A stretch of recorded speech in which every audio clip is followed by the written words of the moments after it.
Hello everyone, তোমাদের সকলকে স্বাগত সঙ্গীতার ডেলি জীবনে।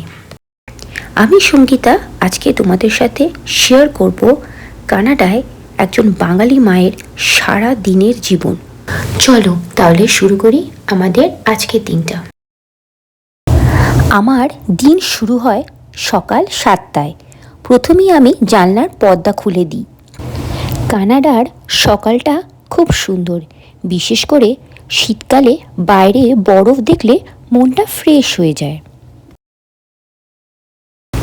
তারপর ছেলের জন্য ব্রেকফাস্ট আর লাঞ্চ রেডি করি, কারণ ওর থাকে স্কুল। আজকে ওকে লাঞ্চে দেব স্যান্ডউইচ। ও চিজ স্যান্ডউইচটা খুব পছন্দ করে। তাছাড়া মাঝে মাঝে আমি চিকেন স্যান্ডউইচ আর ভেজিটেবল স্যান্ডউইচও বানিয়ে দিই, বাট আজকে চিজ স্যান্ডউইচটাই বানাবো। আর সঙ্গে দেব স্লাইস কেক আর ফ্রুটস।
ছেলের লাঞ্চ বক্স রেডি করে দিলাম। এখানে দিলাম ক্যারট, ওদিকে দিয়েছি গ্রেপস, এইদিকে স্যান্ডউইচ আর স্লাইস কেক।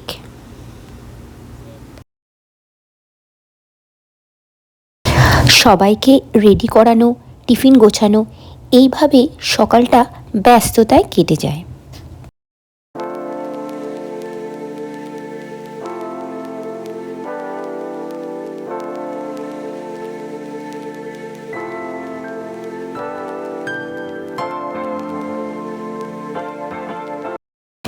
এবার বানাবো ছেলের ব্রেকফাস্টে আজকে আমি ওকে দেব বেগল অ্যান্ড ব্যানানা।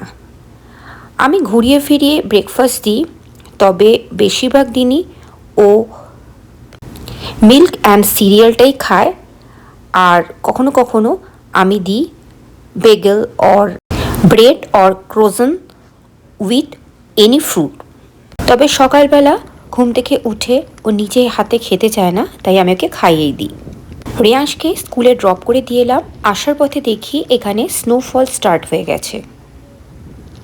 অ্যাকচুয়ালি বলা যেতে পারে আজকে স্লিট রেনটাই হচ্ছে, সঙ্গে স্নোফল। বাড়ি ফিরেই প্রথমে আমি 1 কাপ চা বানাই। কানাডায় থাকলেও সকালের চা কিন্তু আমার একদম বাঙালি স্টাইলেই। সঙ্গে হাজব্যান্ডের জন্য বানালাম চিজ স্যান্ডউইচ, আর আমি খাবো আজকে বেগল উইথ গ্রেপস অ্যান্ড বাঙালি স্টাইলে আদা দিয়ে, দুধ দিয়ে, চিনি দিয়ে চা। কানাডায় কাজের মানুষ পাওয়া যায় না, তাই সব কাজ নিজের হাতেই করতে হয়। তবে আমি চেষ্টা করি কাজগুলো ধীরে ধীরে করতে, যাতে চাপ না লাগে। সবাই বেরিয়ে গেলে আমি ঘর গোছানো শুরু করি। যেমন ধরুন বিছানা গোছানো, হালকা ভ্যাকুয়াম ক্লিন করা। আর প্রতিদিনই আমি ঘরের একটা কর্নার ক্লিন করি, মানে ডাস্টিং করি। আজকে যেমন আমার মনে হলো টিভি ইউনিটটা খুব ধুলো হয়ে আছে, তো আজকে আমি এটা ক্লিন করব।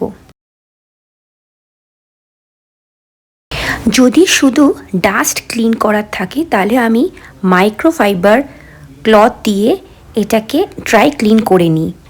আমি অযথা কোনো কিছু জলের ব্যবহার এখানে করি না। আমার ডাস্ট ক্লিনিং টাইম। আমি এবার আমার ছেলের ছোট্ট ছোট্ট খেলনাগুলোকে আবার যথাযথ জায়গায় প্লেস করে দিলাম। আপনারা যদি ভালো করে টিভি ইউনিটটা লক্ষ্য করেন, দেখবেন এই টিভি ইউনিটের নিচের ডেস্কে সমস্ত আমার ছেলের সফট টয় থেকে শুরু করে সমস্ত ফিগারগুলো যেগুলো ও ছোটোবেলায় খেলতো সেগুলো আমি সাজিয়ে রেখে দিই।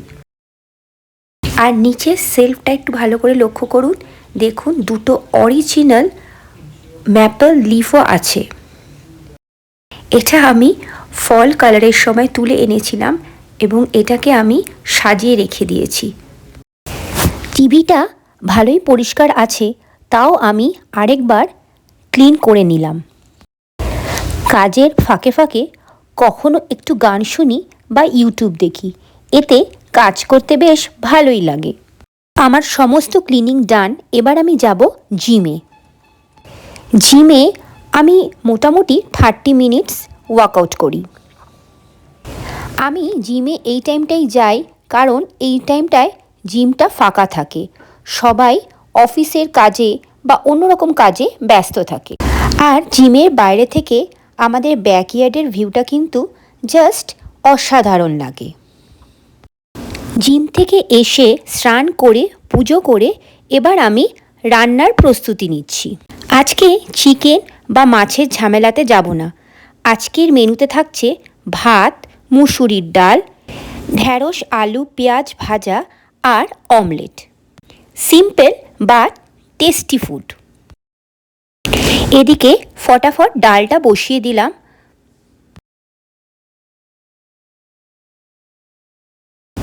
বিদেশে থাকলেও আমি চেষ্টা করি ছেলেকে বাঙালি খাবারের স্বাদ শেখাতে। খাবার টেবিলে সবাই একসাথে বসে খাওয়া, এই সময়টা আমার সবচেয়ে প্রিয়। যদিও সেটা রোজ পসিবল হয় না, কারণ রিয়াং স্কুলে যায় সকাল 9টা থেকে 4টে অবধি, আর আমার হাজবেন্ড অফিসের কাজে ব্যস্ত থাকে। তবে শনি আর রবিবার আমরা চেষ্টা করি দুপুরবেলা একসাথে খাবার এবং রাত্রিবেলাও একসাথে ডিনার করার চেষ্টা করি। এতে বাচ্চার সাথে মা আর বাবার কানেকশনটা খুব মজবুত হয়, দৃঢ় হয়। আমার ডাল বানানো হয়ে গেছে আর এদিকে ভাত আর ঢ্যাঁড়স ভাজিও হয়ে গেল। বৃষ্টিটা কমে গেছে, চলো তোমাদের ব্যালকনিটা একবার দেখাই। তোমাদের সাথে শেয়ার করছি খুব সুন্দর একটা মুহূর্ত। ব্যালকনিতে জমে থাকা ছোট ছোট স্নো ক্রিস্টাল। কানাডায় শীতকাল মানেই সাদা বরফে ঢাকা চারপাশ, কিন্তু আজকে সকালে ব্যালকনিতে বের হয়ে যা দেখলাম, সত্যি মনটা ভরে গেল। ছোট ছোট বরফের দানাগুলো একদম ক্রিস্টালের মতো ঝকঝক করছে।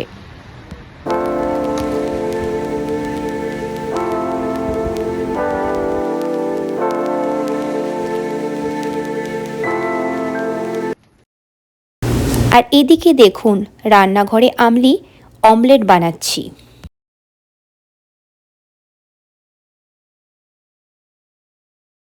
আমার দুপুরবেলায় লাঞ্চ বানানো কমপ্লিটলি ডান। দাঁড়াও তোমাদের দেখাই আজকে আমার দুপুরে সিম্পল লাঞ্চ। ভাত, ঢ্যাঁড়স আলু পেঁয়াজ ভাজা, ডাল আর অমলেট, সঙ্গে লেবু। আজকে রিয়াংশকে ওর বাবা পিক আপ করেছে স্কুল থেকে। জেনারেলি আমি পিক আপ করি রিয়াংশকে স্কুল থেকে। আজকে ভালো লাগছে ফুডটা? কি আছে তোমার ফুডে আজকে? রাইস আর ডাল আছে, আলু ভেন্ডি ভাজা আছে আর অমলেট আছে। অমলেট তোমার ফেভারিট তো, খাও। রিয়াং স্কুল থেকে আসলে আমি চেষ্টা করি ওকে ভাতটাই দেওয়ার। আজকে ছিল রিয়াংশের সুইমিং ক্লাস। খেয়ে একটু রেস্ট নিয়ে ওকে নিয়ে গেলাম সুইমিং ক্লাসে।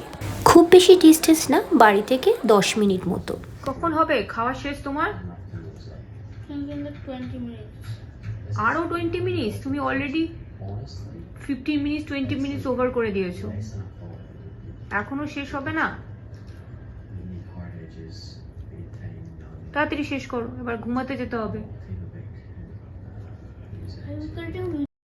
রেয়াংশের খাওয়ার পর ওকে ঘুম পাড়িয়ে দিয়ে সমস্ত এঁঠো ঘাটা পরিষ্কার করে ঘরটাকে একটু গুছিয়ে নিই। তারপর নিজের জন্য একটু সময় রাখি। এটা সম্পূর্ণ আমার টাইম। এই সময়টাতে কখনো আমি পরিবারের কারোর সাথে ফোনে কথা বলি, কখনো বা বই পড়ি বা ফোন চেক করি। আমার মনে হয় সকলেরই একটা নিজস্ব টাইম থাকা উচিত। সেটা 15 মিনিটই হোক বা কিংবা 30 মিনিটই হোক, কিন্তু নিজেকে অবশ্যই টাইম দেবে। দিনের শেষে যতই ক্লান্ত লাগুক, যখন ভাবি পরিবার ভালো আছে, তখন সব কষ্টই ভুলে যাই। এই ছিল কানাডায় আমার সকাল থেকে রাত পর্যন্ত একদিনের জীবন। ভিডিওটা ভালো লাগলে অবশ্যই লাইক, কমেন্ট আর সাবস্ক্রাইব করে দেবে। তোমাদের সাপোর্টই আমাকে আরও ভিডিও বানাতে উৎসাহ দেয়। আবার দেখা হবে নতুন কোনো ব্লগে। ভালো থাকবে সবাই।